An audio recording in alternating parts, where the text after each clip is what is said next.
नमस्कार। Target RPC में आपका स्वागत है। हम पढ़ रहे थे भारत का अफवाह। इससे पहले हमने 2 पार्ट कंप्लीट कर लिए थे। पहले में पढ़ा हमने सिंधु नदी तंत्र और दूसरे में पढ़ा गंगा नदी तंत्र। आज पढ़ेंगे अपन ब्रह्मपुत्र नदी तंत्र। ब्रह्मपुत्र नदी का उद्गम कैलाश पर्वत श्रेणी के मानसरोवर के निकट चेमा युंगडुंग हिमनद से होता है। कौन से होता है दोस्तों? चेमा युंगडुंग हिमनद या चेमा युंगडुंग ग्लेशियर से। तिब्बत में इसे सांगपो नदी के नाम से जाना जाता है। हिमालय के समानांतर ये पूर्व में 1200 किलोमीटर की दूरी तय करती है। दोस्तों, जैसे अपन मैप में देखते हैं, यहाँ से चेमायुंगडुंग ग्लेशियर से ये इसका उद्गम होता है और ये लगभग 1200 किलोमीटर हिमालय के समानांतर तिब्बत में प्रवाहित होती है और तिब्बत में इसे सांगपो नदी के नाम से जाना जाता है।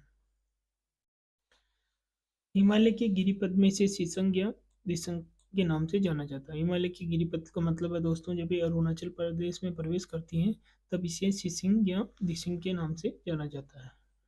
अरुणाचल प्रदेश के सदिया कस्बे या नामचा बरवा से ये भारत में प्रवेश करती है। कहाँ से दोस्तों? अरुणाचल प्रदेश के सदिया कस्बे या नामचा बरवा से ये भारत में प्रवेश करती है।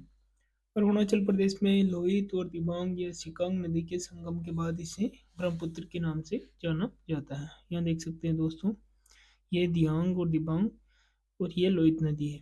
जब इनका संगम ब्रह्मपुत्र में हो जाता है दोस्तों, तब इसे ब्रह्मपुत्र के नाम से जाना जाता है। इससे पहले इसको सांगपो बोलते हैं, फिर सिसंग या दिसंग बोलते हैं। जब इन नदियों का संगम ब्रह्मपुत्र में हो जाता है तब इसे ब्रह्मपुत्र के नाम से जाना जाता है। विश्व का एकमात्र तैरता हुआ द्वीप माजुली द्वीप। कौन सा दोस्तों? माजुली द्वीप ब्रह्मपुत्र नदी पर ही स्थित है।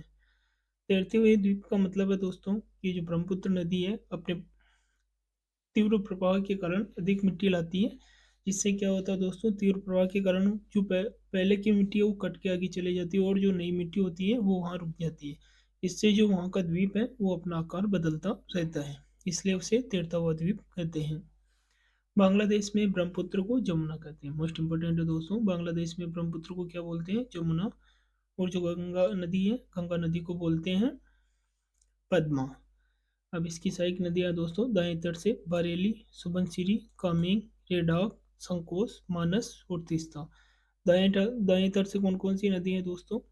बरेली, सुबनसिरी, कामेंग, रेडाक, संकोस, मानस और तीस्ता। बाएं तट से हैं दिहांग, बूढ़ी दिहांग, दिबांग, लोहित, धनसिरी और बराक। कौन कौन सी दोस्तों? दिहांग, बूढ़ी दिहांग, दिबांग, लोहित, धनसिरी और बराक। एक बार इस मैप में समझ लेते हैं दोस्तों। ये सांगपो नदी है जो तिब्बत से प्रवाहित हो रही है। ये जब भारत में अरुणाचल प्रदेश से दिहिया या नामचा बरवा से भारत में प्रवेश करती है तब इसे सिसंग या दिसिंग बोलते हैं। जब इसमें दिहांग, दिबांग और लोहित नदियों का संगम हो जाता है तो इसे ब्रह्मपुत्र कहा जाता है। धनश्री और धनश्री का उद्गम भारत से ही होता है दोस्तों, और धनश्री ब्रह्मपुत्र की सहायक नदी है। इसके बाद है दोस्तों बराक, और ये सभी बाएं तट की नदियां दोस्तों। ये बराक नदी का उद्गम नागालैंड से होता है। बांग्लादेश में इसे सूरमा कहा जाता है, बराक नदी को ही, और ये बांग्लादेश के अंदर ही ब्रह्मपुत्र में समाहित हो जाती है, संगम हो जाता है, जहाँ सुंदरवन डेल्टा बनता है दोस्तों। ये ब्रह्मपुत्र नदी है, सांगपो, सेसंग, दिसंग, बाद में ब्रह्मपुत्र, और बांग्लादेश में इसे जमुना कहा जाता है।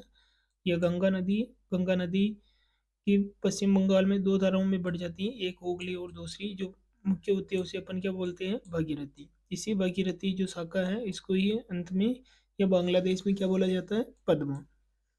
अब दोस्तों तीस्ता नदी है। तीस्ता नदी का उद्गम होता है सिक्किम से, और ये भारत में प्रवाहित होती हुई बांग्लादेश में प्रवेश करती है और बांग्लादेश में ही ब्रह्मपुत्र में समाहित हो जाती है।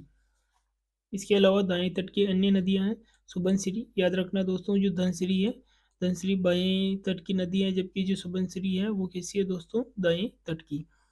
काबेंग, मानस, रेडाक और जलडाका और तीस्ता, ये सभी कैसी हैं? दाएं तट की। दोस्तों इसको याद रखने की एक ट्रिक है, जितनी खास तो नहीं है लेकिन फिर भी याद रख सकते हैं। जैसे ए, बी, सी और डी, ये क्या है दोस्तों? पहले आते हैं। मतलब जो बायां तट है उसको भी अपन बी से याद रख सकते हैं, और लोहित को छोड़ के बाकी सब ए बी सी डी में आ रहे हैं। जैसे दिहांग डी में आ रहा है, दिबांग भी डी में आ रहा है, धनश्री भी डी में आ रहा है और बराक भी बी में आ रहा है। मतलब ABCD को लोहित को याद रखना है कि लोहित वही तट की नदी है। इसके अलावा बाकी जितने भी ABCD से शुरू हो रहे हैं, जो मोस्ट नदियां हैं दोस्तों, वो सभी क्या है, ABCD से शुरू हो रही हैं। इसके अलावा बाकी आप देख सकते हैं, जैसे सुबनश्री में S आ रहा है, काबिंग में K आ रहा है, मानस में M आ रहा है, रेडाक में R आ रहा है, जलडाका में J आ रहा है। तो सब ABCD के बाद आ रहे हैं। मतलब जो ABCD में केवल एक लोहित याद रखना है कि लोहित जो नदी है वो बाह्य तट की नदी है, और बाकी सभी ABCD में आने वाले भी बाह्य तट की नदियां हैं। जैसे दियांग है, दिबांग है, बूढ़ी दिबांग है, तंसरी है, बराक है, ये सभी कैसी है दोस्तों, बाह्य तट की नदियां हैं। और ये सभी किसकी सहायक नदियां हैं, ब्रह्मपुत्र की। इसके अलावा दाएं तट की कौन कौन सी हैं जो बची है, वो सभी सोबनश्री, काबिंग, मानस, रेडाक, जलढाका, तीस्ता, ये सभी बाएं दाएं तट की नदियां हैं। अब इम्पोर्टेंट नदियों के बारे में जान लेते हैं। तीस्ता, इसका उद्गम कंचनजंगा से होता है।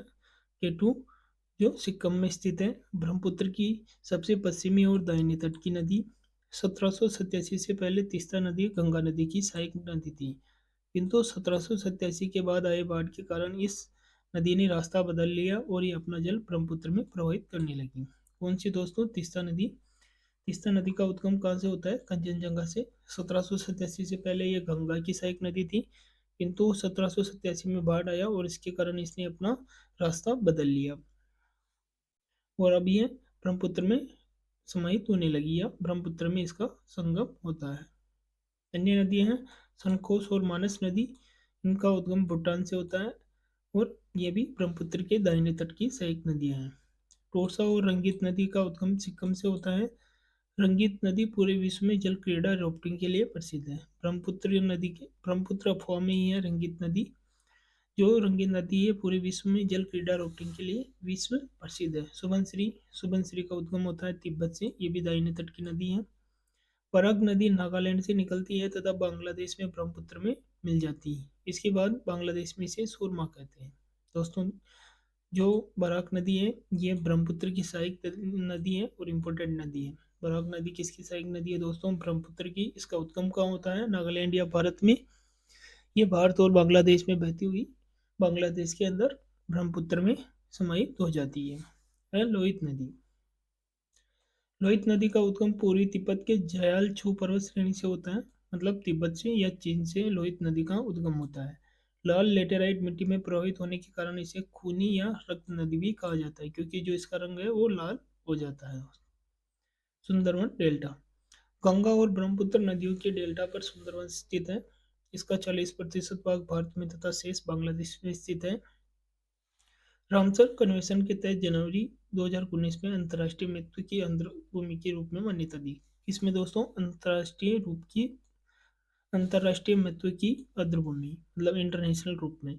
मैंग्रोव पारिस्थितिकी तंत्र एक अत्यंत विशिष्ट परिवेश है जो उष्ण कटिबंधीय और उपोष्ण कटिबंधीय क्षेत्रों में भूमि और समुद्र के बीच पाया जाता है। मैंग्रोव वन कहाँ पाए जाते हैं दोस्तों, उपोष्ण और उष्ण कटिबंधीय क्षेत्रों के बीच में। जो उष्ण कटिबंधीय क्षेत्र होते हैं भूमध्य रेखा के पास, और उपोष्ण कटिबंधीय क्षेत्र कहाँ होते हैं दोस्तों, ये 30 से 35 डिग्री के बीच। इनके मध्य जो पाए जाने वाले दलदली क्षेत्र होते हैं जो बड़े विस्तार में होते हैं उन्हें मैंग्रोव वन या मैंग्रोव पारिस्थितिकी तंत्र कहा जाता है। यहाँ खारा जल मगरमच्छ मतलब salt water crocodile, water monitor lizard, जैसे मोनिटर लिजार्ड किसको बोलते हैं दोस्तों, गोहिरा को। जो अपने गोहिरा होते हैं उसको मोनिटर लिजार्ड बोलते हैं। ऐसी ही एक और प्रजाति पानी में पाई जाती है, उसे वाटर मोनिटर लिजार्ड बोलते हैं। गंगा डॉल्फिन और ओलिव रिडले कछुए जैसी कई दुर्लभ और विश्व स्तर पर संकटग्रस्त वन्यजीव प्रजातियों का घर है।